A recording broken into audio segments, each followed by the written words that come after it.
Salut à tous, comment vous allez? Moi c'est Angelo, bienvenue sur ma chaîne YouTube. Aujourd'hui nous allons parler d'un truc qui arrive fréquemment lorsque les programmeurs essayent d'utiliser une image pour leur programme.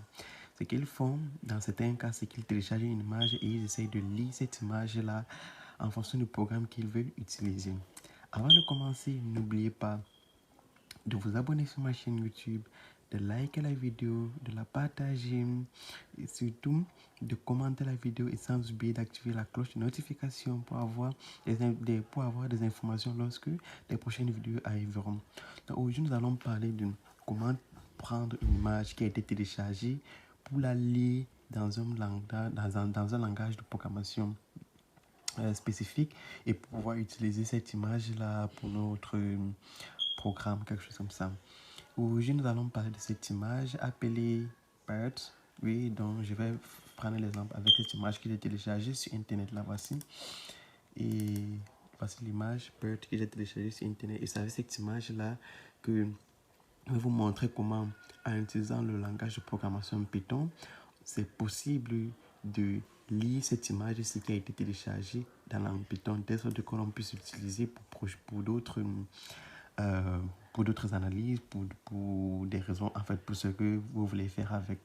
Donc, pour commencer, j'ai déjà écrit mon code de Python, donc je vais juste vous montrer comment ça se passe. Voici mon code de Python. Et là, on importe d'abord les librairies. Les librairies sont import matplotlib.pyplot as PLC. C'est la librairie qui va nous permettre de plotter n'importe quoi. La librairie pandas pour les data frames. Si dans peut-être l'image, on a un data frame, et on importe une NumPy, parce que c'est très important. On importe CV2, c'est ce qui va nous permettre de lire l'image, de prendre l'image dans le document, de prendre l'image où l'on l'a téléchargée et de la lire dans Python. D'accord. Comment on fait donc? Enfin, je vais juste rendre le programme pour vous montrer comment ça se passe. Donc, je rends les librairies. Les librairies sont déjà importées, mais comment est-ce qu'on fait? Avant de continuer, je vais vous spécifier que l'image et le code source Python que vous avez écrit, par exemple, voici mon code source Python et voici mon image, doivent être dans le même dossier. Et lorsqu'ils sont dans le même dossier, maintenant, tu crées dans ton code source Python une sorte d'image intermédiaire que j'ai appelée ici IMG, et je la lis cette image grâce à la librairie CV2. N'oubliez pas que bird.jpg, c'est le nom de l'image que j'ai téléchargée, que je vous montre encore ici. Là, voici le nom de l'image que j'ai téléchargée. Et à côté de ça, donc, vous voyez que lorsque je la lis l'image, maintenant, je peux maintenant essayer de... Avec IMG, cette ligne ici là me permet directement de lire l'image en Python. Et je l'ai déjà lu en Python. Maintenant, pour l'afficher, pour que vous soyez sûr que c'est vraiment cette image-là, essayez d'utiliser des paramètres d'affichage comme ceci avec la longueur et la longueur et la largeur, en fait, la taille de l'image. J'ai juste choisi 7,7 et vous pouvez changer peut-être en 8,8. Si vous voulez, ça va un peu agrandir l'image en fonction de vous. Voilà.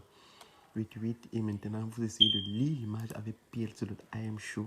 IMG maintenant c'est cette image ici. Regardez bien, cette image c'est là que nous disons et nous la montrons. C'est exactement comme ça. Maintenant, lorsque vous avez cette image là, à chaque moment que vous voulez utiliser l'image là dans votre Python, vous utilisez juste cette image, le AMG pack, c'est comme ça que vous l'avez lu. Dans une image que vous avez téléchargée sur internet, vous êtes capable de la lire sur Python, d'afficher cette image-là et d'utiliser cette image-là pour d'autres analyses que vous pouvez faire en fonction de ce que vous voulez faire avec cette image. Et de nos jours, vous savez bien que les problèmes liés à l'imagerie sont très importants. Donc c'est pour ça que je voulais vous montrer comment on le fait grâce à Python. Pour la prochaine vidéo, je montrerai ce qu'on peut faire avec cette image ici, qu'est-ce qu'on peut faire, quelles sont les analyses qu'on peut faire, par exemple les problèmes de classification d'images. Donc surtout, si vous ne voulez rien rater sur la prochaine vidéo, likez, partagez, abonnez-vous et activez la cloche de notification. Merci bien et à bientôt pour les prochaines vidéos. Si vous avez des questions, commentez et je répondrai à vos questions dès que possible.